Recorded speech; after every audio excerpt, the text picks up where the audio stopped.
beliau yang diceritakan ulang dan dipetik pelajaran-pelajarannya oleh Syekh Dr. Yahya bin Ibrahim Al-Yahya hafizahullah ta'ala dalam buku yang beliau beri judul dengan Nafhatu Abir min Sirati Al-Bashir An-Nadhir, semerbak wangi sirah sang Nabi yang senantiasa memberikan kabar gembira kepada umatnya yang taat kepada Allah dan memberikan peringatan kepada mereka-mereka yang menyelisihi dan melanggar syariat Allah Subhanahu wa taala. Jamaah sekalian, pada pertemuan kita yang paling terakhir di malam Sabtu yang lalu,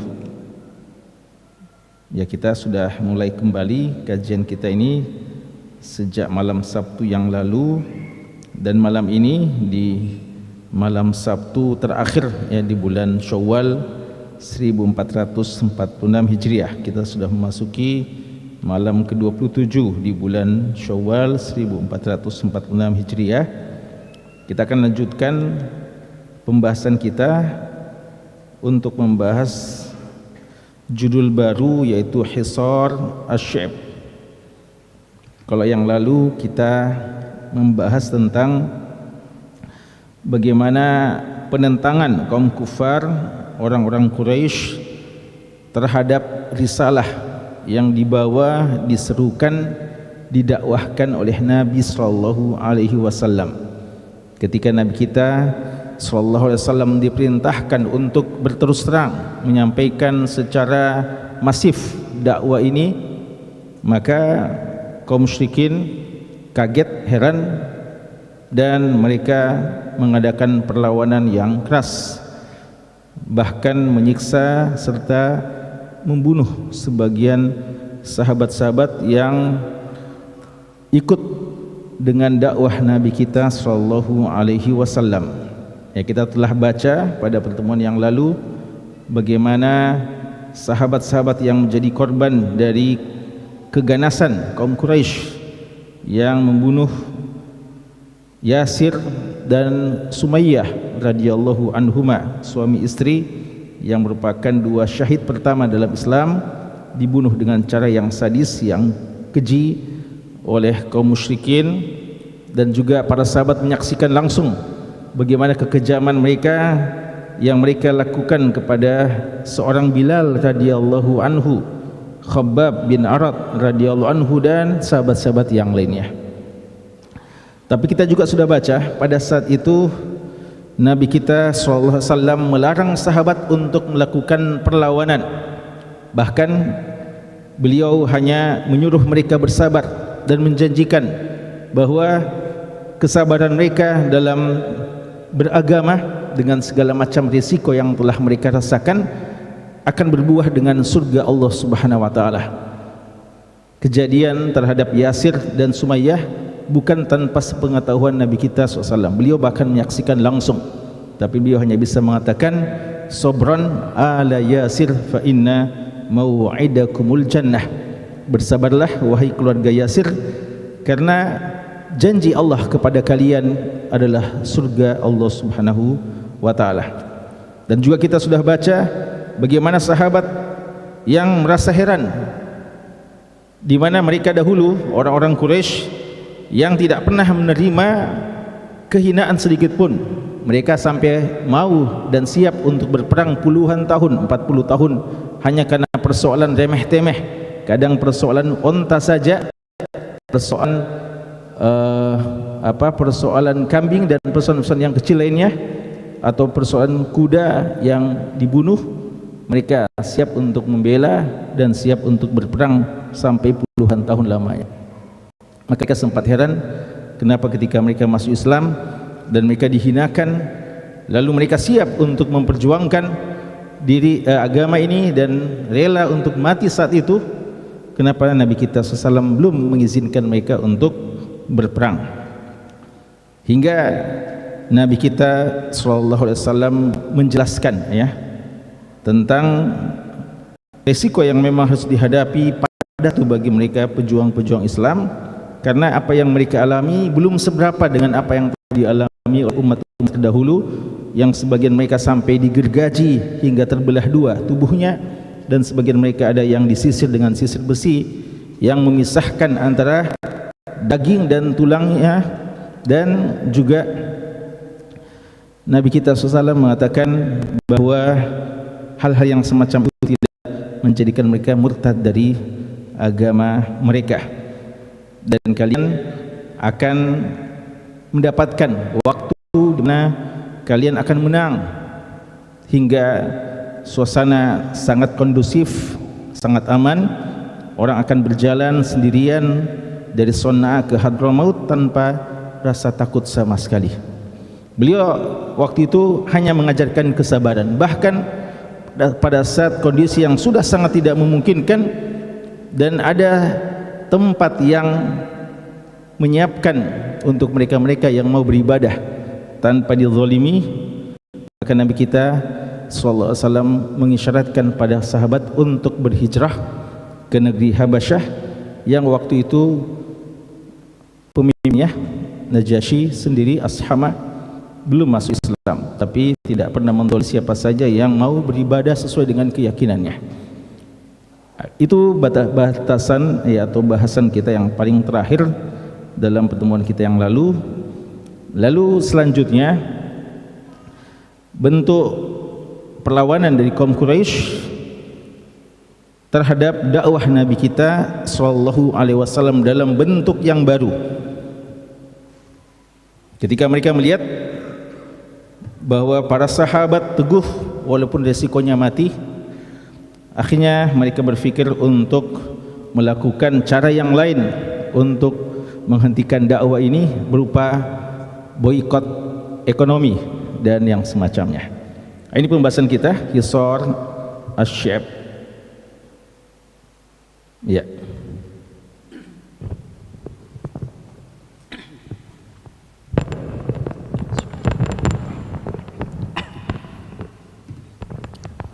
Alhamdulillah wahda wassalatu wassalamu ala man la nabiyya ba'dahu wa ba'd. Kitab Nafhatu 'Abirin min Siratil Bashirin Nadhiri sallallahu alaihi wasallam li fadilati Syekh Dr. Yahya bin Ibrahim Al-Yahya hafizahullah ta'ala. Qal Hisar Asy-Sya'b. Lamma ja'ala al-Islam yafshu fil qabaili اجتمع كفار مكة وأتمروا بينهم أن يكتبوا كتابا يتعاقدون فيه على بني هاشم وبني المطلب على ألا ينكحوا إليهم ولا ينكحوهم ولا يبيعوهم شيئا ولا يبتعوا منهم، وكتبوه في صحيفة ثم تعاهدوا وتواثقوا على ذلك ثم علقوا الصحيفة في جوف الكعبة توكيدا على أنفسهم. فانحازت بنو هاشم وبنو المطلب إلى أبي طالب فدخلوا معه في شعبه واجتمعوا إليه، وظاهر أبو لهب قريشا فخرج إليها وحاصروهم في شعب أبي طالب 3 سنوات ومنعوا دخول الطعام إليهم حتى اضطروا إلى أكل ورق الشجر. Jamaah sekalian, kata Syekh Hafizahullah Ta'ala, ketika Islam sudah makin tersebar, ya, walaupun mereka mengalami berbagai macam rintangan, tantangan, bahkan intimidasi, namun Islam ini terus tersebar di kalangan kabilah-kabilah Quraisy. Maka berkumpul lagi kaum kufar Mekah bermusyawarah untuk menyepakati cara menghentikan laju dakwah Nabi sallallahu alaihi wasallam. Akhirnya mereka bersepakat untuk menulis satu nota kesepakatan. Ditulis dalam satu risalah yang mereka adakan perjanjian, dan perjanjiannya terhadap Bani Hashim dan Bani Muttalib yang merupakan kabilah dan keluarga dari Nabi Muhammad sallallahu alaihi wasallam. Ya, tentu saja walaupun dakwah ini tidak diterima oleh seluruh keluarga Nabi kita sallallahu alaihi wasallam, namun tidak bisa disangkal pengaruh keluarga itu besar dalam pembelaan terhadap anggota keluarga, anggota kabilahnya. Walaupun mereka tidak menerima dakwah Rasulullah, tapi secara umum Banu Hashim dan Banu Muttalib masih melindungi Nabi sallallahu alaihi wasallam. Karena itu mereka berfikir, kaum Quraisy secara umum selain dari Banu Hashim dan Banu Muttalib, berfikir untuk mengadakan perjanjian dan mengancam Banu Hashim dan Banu Muttalib. Isinya adalah bahwa mereka tidak boleh menikahkan anak-anak perempuan mereka kepada selain Banu Hashim dan Banu Muttalib, padahal sama-sama orang Quraisy, sama-sama orang terpandang. Dan mereka juga tidak akan dinikahkan ya wanita-wanita mereka kepada laki-laki dari kalangan Banu Hashim dan Banu Muttalib. Sebagaimana juga mereka tidak boleh mengadakan jual beli.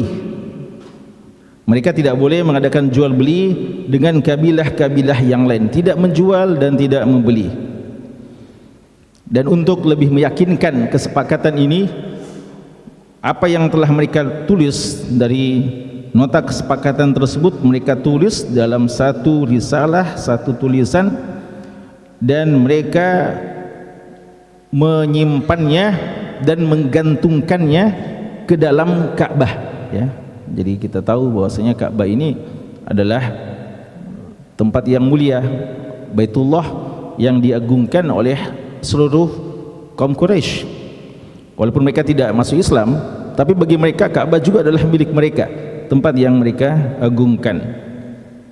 Karena itu perjanjian ini agar lebih agung, lebih diperhatikan, maka digantung di dalam Ka'bah, fi jawfil Ka'bah, ya bukan di luar Ka'bah tapi di dalam Ka'bah, taukidan ya, sebagai penegasan terhadap diri mereka akan masalah ini, bahwa mereka tidak main-main akan memboikot kaum atau kabilah Bani Hashim dan Bani Muttalib.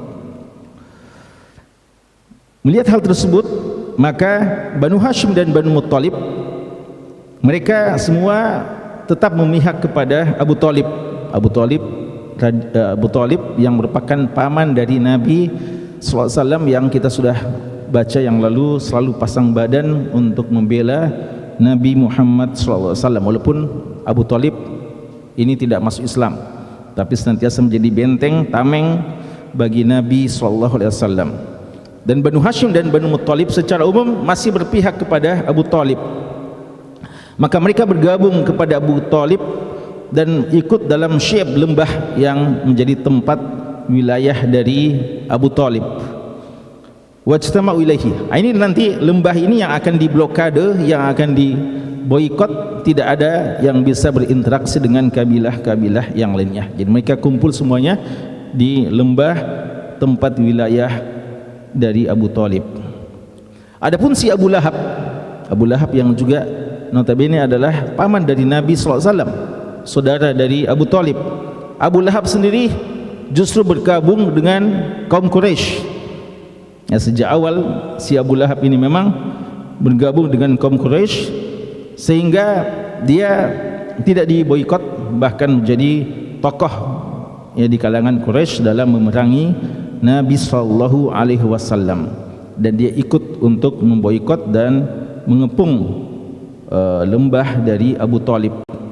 Dan itu terjadi selama 3 tahun lamanya ya, salas sanawat, 3 tahun lamanya terjadi blokade ini dan pemboikotan dari segi perekonomian dan juga dari segi pernikahan.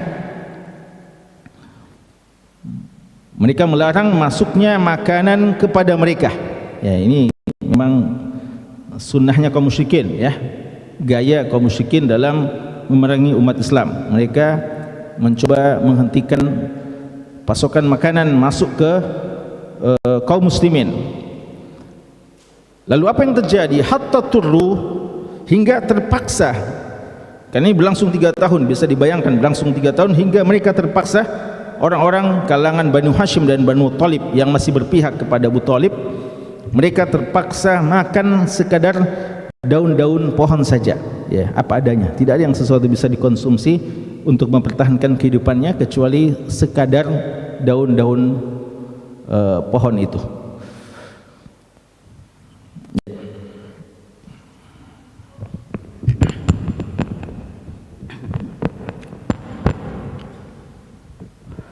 ثم إنه قام في نقد الصحيفة نفر من قريش فاتعدوا خطم الحجون ليلا بأعلى مكة فتعاقدوا نقضها فقال أحدهم وهو زهير بن أبي أمية المخزومي أنا أبدئكم فأكون أول من يتكلم فلما أصبحوا غدوا إلى أنديتهم وغدا زهير عليه حلة فطاف بالبيت 7 ثم أقبل على الناس فقال يا أهل مكة أنأكل الطعام ونلبس الثياب وبنو هاشم هلك لا يباع ولا يبتاع منهم والله لا أقعد حتى تشق هذه الصحيفة القاطعة الظالمة فقال أبو جهل كذبت والله لا تشق قال زمعة بن الأسود أنت والله أكذب ما رضينا كتابها حيث كتبت قال أبو البختري صدق الزمعة لا نرضى ما كتب فيها ولا نقر به قال المطعم بن عدي صدقتما وكذب من قال غير ذلك نبرأ إلى الله منها ومما كتب فيها فقال أبو جهل هذا أمر قضي بليل تشور فيه بغير هذا المكان فقام المطعم إلى الصحيفة ليشقها فوجد الأرضة قد أكلتها إلا باسمك اللهم. Ya. Kemudian jamaah sekalian, setelah berlangsung pemboikotan ini selama kurang lebih 3 tahun, akhirnya sebagian Quraisy sendiri merasa ibah dan mereka akhirnya berbicara sesuai dengan naluri dan fitrah kemanusiaan mereka. Ya, jadi memang masalah ini ya sama dengan saudara-saudara kita di Palestina yang sering kita katakan tidak perlu iman yang berbicara untuk memiliki rasa ibah dan kasihan kepada mereka. Orang yang masih punya naluri kemanusiaan saja tentu akan kasihan dan akan berpihak kepada saudara-saudara kita di Palestina dan Gaza. Ya. Maka demikian juga yang terjadi pada waktu itu. Sebagian kaum Quraisy akhirnya ibah dan berniat untuk untuk menghentikan blokade ini dan pemboikotan ini, dan mereka mau membatalkan perjanjian tersebut. Maka akhirnya orang-orang yang masih berpikiran waras di antara mereka ini bermusyawarah di antara mereka pada malam hari di tempat di Makkah. Lalu mereka bersepakat untuk membatalkan perjanjian itu. Tapi mungkin mesti ada yang berani untuk mulai berbicara. Maka Zuhair bin Abi Umayyah Al-Makhzumi mengatakan, Zuhair bin Abi Umayyah Al-Makhzumi mengatakan saya akan mulai. Ya, padahal dia juga belum masuk Islam. Dan dia mengatakan fa akunu awwala man yatakallam, saya yang pertama kali menjadi juru bicaranya, yang pertama kali bicara. Maka ketika keesokan harinya mereka datang ke Andiyah. Andiyah itu jamak dari Nadiyah, tempat-tempat perkumpulan, ya, tempat-tempat perkumpulan kaum Quraisy. Mereka melihat, ketika mereka melihat orang pada kumpul, maka Zuhair datang dengan pakaiannya hullah, ya, pakaian yang indah, pakaian yang bermotif. Lalu beliau bertawaf di Ka'bah sebanyak 7 kali, kemudian menghadap kepada manusia yang ada di sana dan mengatakan, ya Makkah, wahai penduduk Makkah, anakku nu'amah wa nalbasu thiyaba wa banu Hashim halka, apakah kita makan dengan semua kita mungkin, pakai pakaian yang kita inginkan, lalu kita biarkan Bani Hashim binasa halka, mereka binasa, la yuba wa la yubta minhum, tidak bisa melakukan jual beli dengan wallahi demi Allah saya tidak akan duduk. Waktu itu beliau berdiri, beliau bilang saya tidak akan duduk hingga dibatalkan dan dirobek ya kertas perjanjian tersebut, perjanjian yang penuh dengan kezaliman, zalimah. Apakah orang Quraisy langsung menerima ucapan berani ini dari kalangan mereka sendiri? Ternyata si Abu Jahal yang merupakan tokoh Quraisy juga yang paling kejam dan yang paling benci kepada kaum muslimin, si Abu Jahal langsung mengatakan kadzab wallahi la tushaq, wallahi la tushaq, musta. Dan demi Allah, itu juga bersumpah demi Allah, la tushaq, tidak akan dibatalkan perjanjian ini. Lalu Zam'ah bin Aswad yang berpihak juga kepada Zubair mengatakan anta wallahi kadzab. Jadi mereka sudah mulai bertengkar di antara mereka ya, jadi maka ini adalah yang selalu terjadi ya. Kalau kita saksikan sebagian sekarang negeri kafir saja membela saudara Palestina ya, bukanlah persoalan keimanan mereka, tapi mereka tahu bahwa apa yang dilakukan oleh Zionis Amerika, Zionis Israel dan Amerika dan sekutunya ini adalah perbuatan yang sangat biadab, maka mereka akan membela. Zam'ah bin Aswad mengatakan kamu yang paling bohong ya, dia berkata kepada si Abu Jahal, maradina kitabah, sebenarnya kami sejak awal tidak rela, tidak ridha, tidak suka dengan perjanjian ini, haitsu kutibat ya, setelah pada waktu ditulis. Artinya ini tidak melibatkan mereka semuanya sebenarnya. Lalu Abu Bakhtari mengatakan sadaqa Zam'ah, dia juga berpihak dan mengatakan betul apa yang dikatakan Zam'ah, la nardha ma kutiba fiha wala nuqirru bih, sejak awal kita tidak tahu yang seperti ini dan tidak ridha, tidak membenarkan perjanjian yang ditulis tersebut. Lalu Mut'im bin Adi, seorang dermawannya Quraisy, seorang yang sangat terkenal dengan kekayaannya dan kedermawanannya, Mut'im bin Adi ya, yang bapak dari Jubair bin Mut'im ya, sahabat Nabi SAW, tapi ini tidak mendapatkan hidayah ya, Mut'im bin Adi, tapi dia sangat dermawan ya, sampai Nabi kita juga masih mengingat kebaikan-kebaikannya. Mut'im bin Adi mengatakan sadaqtumah, kamu berdua yang benar, maksudnya Abu Bakhtari dan Zam'ah bin Aswad. Wa kadzaba man qala ghaira dzalik, dan siapa yang berkata selain dengan apa yang kamu katakan itu yang justru berdosa ya. Jadi makin banyak yang mendukung usaha untuk membatalkan perjanjian yang salim tersebut. Nabra'u ilallahi minha, kami menghadap kepada Allah, kami berlepas diri kepada Allah dari perjanjian yang zalim ini. Mimma kutifiha, dan apa saja ilus dalam perjanjian tersebut. Begini sikap Abu Jahal.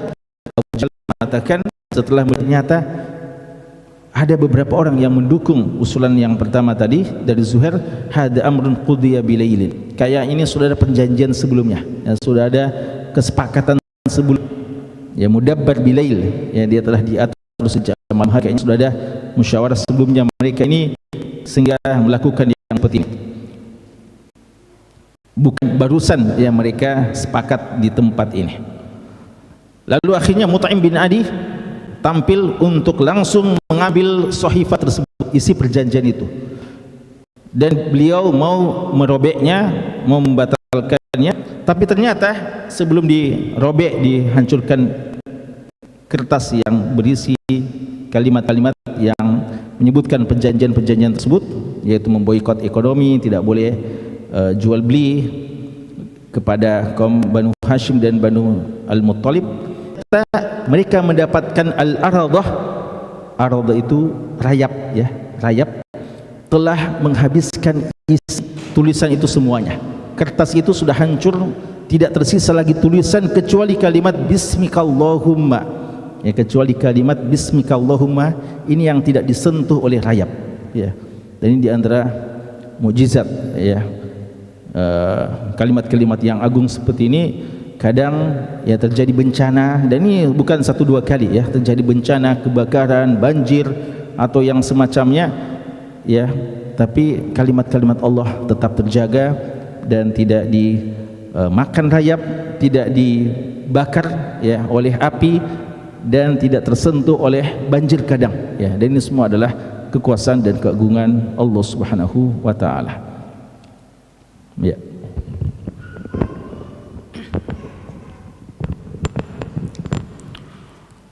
وبعد فك الحصار توفي أبو طالب عم رسول الله صلى الله عليه وسلم الذي كان يذب عنه ويحوطه ويحميه. وخلص المشركون إلى أذى النبي صلى الله عليه وسلم بما لم يكونوا يصنعونه في حياة أبي طالب. وتوفيت زوجه خديجة رضي الله عنها التي كانت تسري عنه همومه وتهون عليه تعبه، فسمي ذلك العام عام الحزن. Ya, jemaah sekalian, setelah berlalu masa 3 tahun ini, jadi boikot ekonomi akhirnya dicabut dan mereka akhirnya kembali bisa berinteraksi. Tapi tidak berarti kaum musyrikin sudah membiarkan dakwah Nabi kita sallallahu alaihi wasallam. Mereka masih terus melakukan perlawanan-perlawanan, bahkan perbuatan-perbuatan menyakiti Nabi Muhammad SAW dan umatnya. Setelah 10 tahun dakwah Rasulullah di Mekah, wafatlah Abu Thalib ya. Jadi sudah selesai satu masalah, tapi masalah yang besar belum selesai, yaitu dakwah ini masih terus dihalangi dan masih diintimidasi oleh kaum musyrikin. Allah menakdirkan Abu Thalib akhirnya wafat, meninggal dunia. Paman Rasulullah sallallahu alaihi wasallam yang selama ini membela beliau dan yahutuhu artinya mengelilingi beliau, selalu menjadi pagar agar tidak ada yang bisa menyentuh dan menyakiti Nabi Muhammad sallallahu alaihi wasallam. Tapi sang paman ini akhirnya meninggal dunia. Maka kaum musyrikin makin berani untuk menyakiti Nabi sallallahu alaihi wasallam. Apa yang mereka selama ini tidak bisa lakukan terhadap Rasulullah pada saat si Abu Thalib masih hidup ya. Jadi kalau dulu mereka hanya bisa menyakiti sahabat-sahabat Rasulullah, adapun Rasulullah sendiri ya palingan mereka cuma bisa apa? Mencelanya, sahir, kahin, majnun ya. Mereka hanya bisa mencela dengan menuduh sebagai penyair, tukang sihir, dukun ya, pendusta.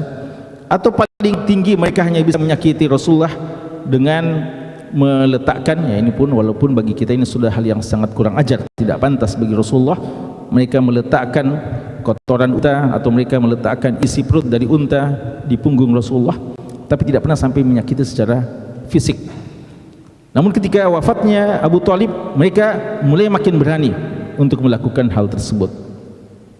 Dan ternyata tidak berapa lama akhirnya istri beliau yang tercinta juga, Khadijah bintu Khuwailid radhiyallahu taala anha, dipanggil oleh Allah Subhanahu wa taala yang perannya sebagai penghibur dari Nabi sallallahu alaihi wasallam dan juga selalu meringankan perasaan capek letih yang dirasakan oleh Nabi sallallahu alaihi wasallam.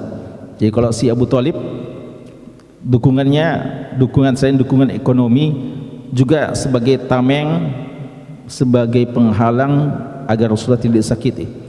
Adapun si Khadijah radhiyallahu ta'ala anha, beliau ini dalam rumah ketika Rasul pulang capek, diringankan bebannya, hilang beban yang dirasakan dan dihibur ketika beliau merasa sedih. Ini juga peran yang sangat besar yang diemban selama ini oleh seorang Khadijah radhiyallahu anha. Selain juga Khadijah adalah seorang yang mendukung dari sisi ekonomi kepada Nabi sallallahu alaihi wasallam. Kedua orang yang sangat membela tokoh yang berada di belakang dan di depan Nabi sallallahu alaihi wasallam akhirnya dipanggil oleh Allah. Maka tahun itu dinamakan sebagai Amul Huzn atau Amul Hazan. Tapi perlu ada catatan penting bahwa istilah ini tidak pernah dinyatakan langsung oleh Nabi sallallahu alaihi wasallam. Ini cuma peristilahan yang disebutkan oleh ahli sejarah.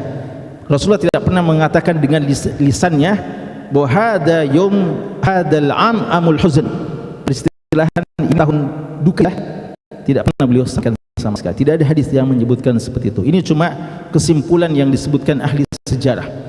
Karena memang beliau sangat sedih, tapi beliau tidak sampai mengatakan itu dengan lisan beliau. Apakah beliau sedih dengan kematian Khadijah radhiyallahu anha? Tentu beliau sedih. Istri beliau yang selama ini mendampingi beliau dalam perjuangan di awal-awal dakwah, dan beliau hanya bersamanya, satu-satunya istri beliau. Waktu itu Khadijah akhirnya dipanggil oleh Allah Subhanahu wa taala. Tentu saja sangat sedih. Seorang wanita yang sangat solihah yang selama ini menemani beliau. Lalu apakah beliau sedih dengan kematian Abu Thalib? Kesedihan kepada kematian Abu Thalib dari dua sisi sebenarnya. Kesedihan karena si Abu Thalib ini selama ini mendukung dakwah beliau dan selama ini berada di depan. Dan kesedihan yang paling besar adalah kesedihan karena si Abu Thalib meninggal dunia dalam keadaan syirik, dalam artian belum masuk Islam atau tidak masuk Islam, dan konsekuensinya adalah masuk neraka, ya. Dan ini kesedihan yang paling besar yang beliau sedihkan dan beliau telah upayakan sejak awal dakwah. Beliau bukan seorang yang cuma mau memanfaatkan si Abu Thalib saja, tapi sebenarnya beliau di samping mau mengambil manfaat dari Abu Thalib dengan dukungan beliau juga ingin memberikan manfaat yang terbesar kepada si Abu Thalib, yaitu dengan cara mendakwahinya, memberikan hidayah kepadanya. Dan ini manfaat yang paling besar yang bisa beliau berikan kepada Abu Thalib. Tapi Allah menginginkan yang lain. Innaka la tahdi man ahbabta walakinnallaha yahdi man yasha. Kamu, kata Allah, tidak bisa memberikan hidayah kepada orang yang kamu cintai. Cinta secara tabiat, bukan cinta secara syariat. Karena secara syariat tidak boleh cinta kepada orang-orang yang syirik, orang-orang yang kufur kepada Allah. Tapi secara tabi'i beliau cintai pamannya. Tapi kamu tidak bisa memberikan hidayah, Allah yang memberikan hidayah kepada siapa yang diinginkan. Dan beliau tidak bisa mendoakan Abu Thalib. Maka lin nabi walladzina amanu ayastaghfiru lil musyrikin walau kanu uli qurba. Tidak boleh nabi, tidak boleh orang beriman mendoakan dan memohon ampunkan kepada orang yang meninggal dalam kesyirikannya, mim ba'di ma tabayyana lahum annahum ashabul jahim. Memang sebelumnya didoakan selalu supaya bisa dapat hidayah, tapi kalau sudah meninggal dunia berarti sudah selesai semua upaya kita. Dan kalau dia meninggal dunia dalam keadaan syirik, dalam keadaan kufur, tidak ada alasan untuk mendoakannya. Karena Allah mim ba'di ma tabayyana lahum annahum ashabul jahim, ketika sudah jelas dia sebagai penduduk neraka. Bagaimana maksud jelas? Karena dia meninggal dunia dalam keadaan tidak masuk Islam, walaupun dia pendukung. Makanya sangat salah orang yang kadang memuji-muji, ini orang baik sekali sebenarnya, mendukung orang yang baik hati, orang yang mendukung perdamaian dan sebagainya, maka didoakan. Allah telah melarang mendoakan seperti itu. Ya, ini kita dalam beberapa waktu ini ujian al-wala' wal bara' kita itu terjadi pada saat meninggalnya seorang paus, ya, yang barusan. Dengan segala kebaikannya, ya, jika benar ya dia mendukung perdamaian dan sebagainya, sebagai seorang muslim tidak boleh mendoakan dan memohon ampunkan kepadanya, kepada Allah untuknya setelah dia meninggal dunia. Waktu dia masih hidup kita doakan semoga dapat hidayah, tapi kalau sudah meninggal dunia dalam keadaan bukan cuma sebagai seorang kafir atau seorang musyrik bagi kita, tapi juga adalah pemimpin, ya, ru'usul kuffar, ini tidak boleh. Dan ini yang dicontohkan langsung oleh Ali bin Abi Thalib radhiyallahu anhu. Apa tanggapan Ali bin Abi Thalib ketika meninggal bapaknya? Beliau datangi Rasulullah dan mengatakan, ya Rasulullah, inna ammaka asy-syekh ad-dal qad mat. Siapa yang bilang itu? Abu Thalib yang Ali yang berkata kepada Rasulullah, ya Rasulullah, inna ammaka, sesungguhnya pamanmu asy-syekh yang sudah tua ini, ad-dal yang sesat. Ali bin Abi Thalib berkata langsung kepada Rasulullah tentang bapaknya sendiri, ad-dal yang sesat, qad mat, meninggal dunia. Siapa yang urus jenazahnya ini kalau begini ya Rasulullah? Dia tanya sampai kepada Rasulullah. Kata-kata ad-dal penegasan al-wal wal bara' yang diajarkan, ya, dalam Islam, ya. Maka kesedihan Rasul yang paling besar sebenarnya terhadap Abu Thalib adalah dari sisi ininya, karena Abu Thalib tidak masuk Islam. Padahal beliau telah usahakan. Dia mengatakan kalimat, satu kalimat saja, la ilaha illallah, agar saya perjuangkan kamu nanti di hari kiamat. Tapi tidak diucapkan. Teman-temannya yang melarang dia. Ya, makanya Rasulullah tidak bisa memberikan syafaat untuk keluar dari neraka, tapi syafaat yang Allah kabulkan dari Rasulullah untuk pamannya ini adalah dia penghuni neraka yang paling ringan siksanya, ya. Yang dalam hadis dikatakan bagaikan ya seorang bagaikan yang memakai sendal dari sendal yang terbakar atau yang mendidih hingga ke kepala, ya. Itu adalah azab yang paling ringan bagi penduduk neraka. Dan itu ya maksudnya itu azab di sana tidak ada kata istirahatnya, ya. Tidak ada kata istirahatnya. Bahkan jika ada yang telah hangus, dikembalikan lagi untuk disiksa lagi, waliyadzubillah. 4 pelajaran dari masalah ini. Fadhal. الدروس والعبر. الأول: التجويع سلاح يستخدمه الكفار، والإيمان أكبر في نفوس المؤمنين الصادقين من أن يتغيروا من أجل المصالح الدنيوية كالطعام والشراب ونحوها. Ya, pelajaran yang pertama yang kita ambil sebagaimana kata Syekh adalah at-tajwi', membuat orang lapar, boikot ekonomi, pangan, adalah senjata yang dilakukan oleh kaum kufar sejak dahulu hingga hari ini. Mereka boikot saudara-saudara kita, boikot ekonomi, tidak memberikan kesempatan agar pangan, bantuan makanan sampai kepada saudara kita. Ini gaya mereka. Kenapa? Karena bagi mereka makanan adalah hal yang paling penting dalam kehidupan, dan mereka sangka itu akan bisa membuat orang-orang beriman berfikir untuk murtad saja atau mengikuti kemauan mereka, ya, jika boikot ekonomi dilakukan. Tapi kata Syekh di sini, iman bagi hamba-hamba Allah lebih besar pada jiwa orang beriman dan orang yang jujur dengan keimanannya. Itu tidak akan merubah prinsip mereka. Maslahat-maslahat duniawi seperti ini, makan dan minum, bahkan pernikahan, mereka rela untuk kebelakangkan demi maslahat agama. Kenapa? Karena lapar kita dalam perjuangan adalah pahala. Dzalika bi annahum la yusibuhum dhama wala nasab wala makhmasatun fi sabilillah wala yata'una mauti yaghizul kuffar wala yanaluna min aduwin naila illa kutiba lahum bihi amalun salih innallaha la yudhi ajral muhsinin. Kata Allah, mereka-mereka itu para pejuang Islam, tidaklah mereka merasakan haus, capek, lapar, makhmasah fi sabilillah, dan tidaklah mereka menyentuh satu tempat yang membuat orang kafir marah atau mereka mendapatkan sesuatu dari orang kafir kecuali akan dicatat di sisi Allah sebagai amal soleh. Jadi bagi mereka tidak ada persoalan, ya, karena itu semuanya fi sabilillah. Laparnya tidak sia-sia, hausnya tidak sia-sia, capeknya tidak sia-sia, semua dicatat pahala di sisi Allah Subhanahu wa taala.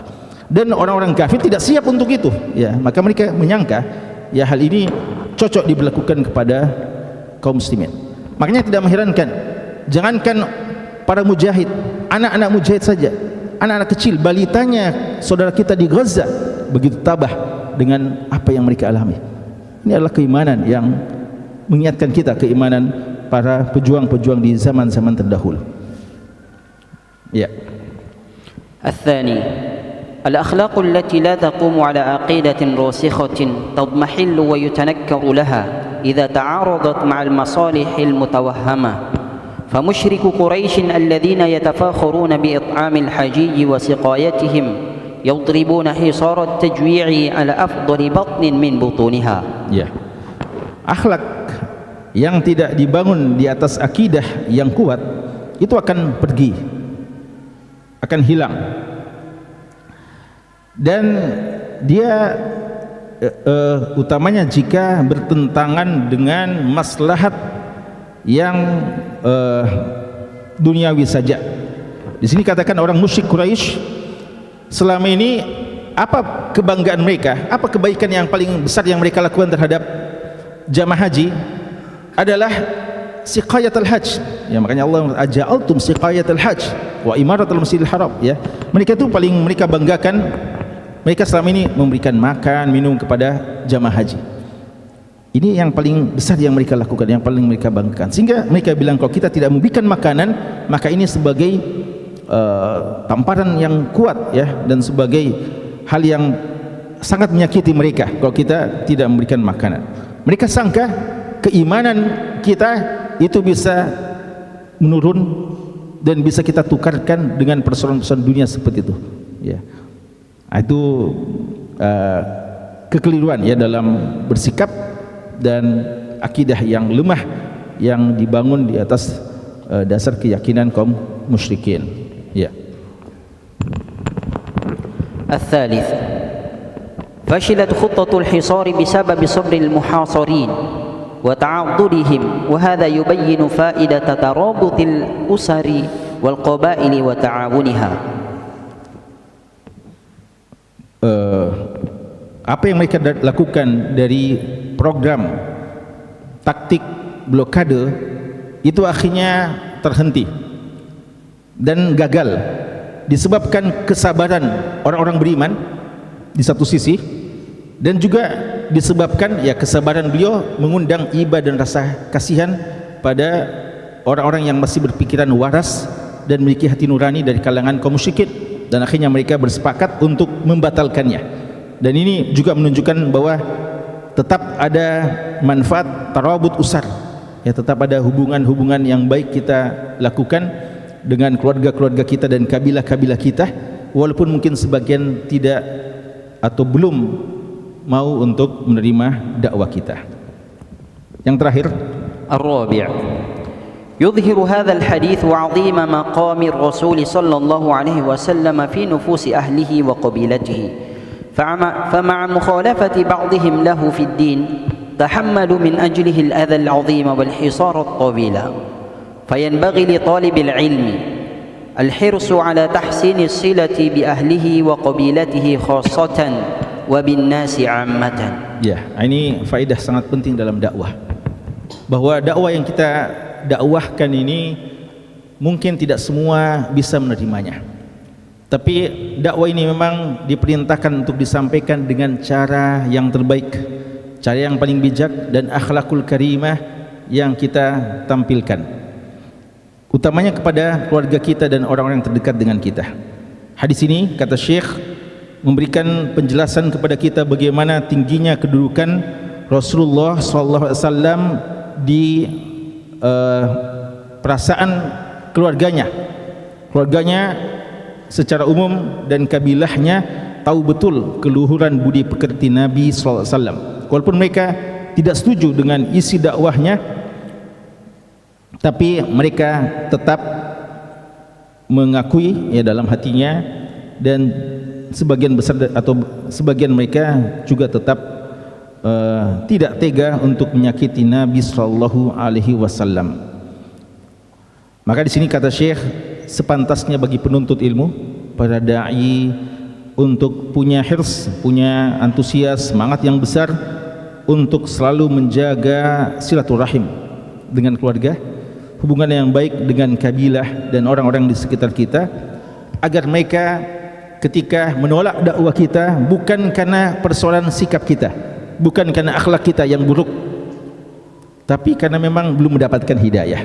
Sehingga kalau seperti itu, maka mungkin mereka tidak menerima, tapi paling tidak menjadi sebagai musuh-musuh dakwah kita. Akan ada saja musuh-musuh dakwah yang memang tidak menerima, tidak mau beriman, dan juga tidak mau menerima secara langsung dan tidak mau membantu kita. Tapi kebanyakan orang masih punya nurani yang fitrah, dan mereka masih berpikiran yang normal, yang waras untuk menerima dakwah kita, jika kita tetap menampilkan akhlakul karimah ya, sebagaimana yang dicontohkan oleh Nabi kita sallallahu alaihi wasallam. Ya, sekira ini, dan pembahasan berikutnya adalah Isra dan Miraj ya. Setelah wafatnya dua orang yang dikasihinya, maka datanglah hiburan yang sangat mulia yang Allah berikan kepada Rasulnya, yaitu Al-Isra wal Miraj. Wallahu ta'ala alam, sallallahu ala nabiyina Muhammad wa ala alihi wasahbihi wasallam, walhamdulillahi rabbil alamin. Wassalamualaikum warahmatullahi wabarakatuh.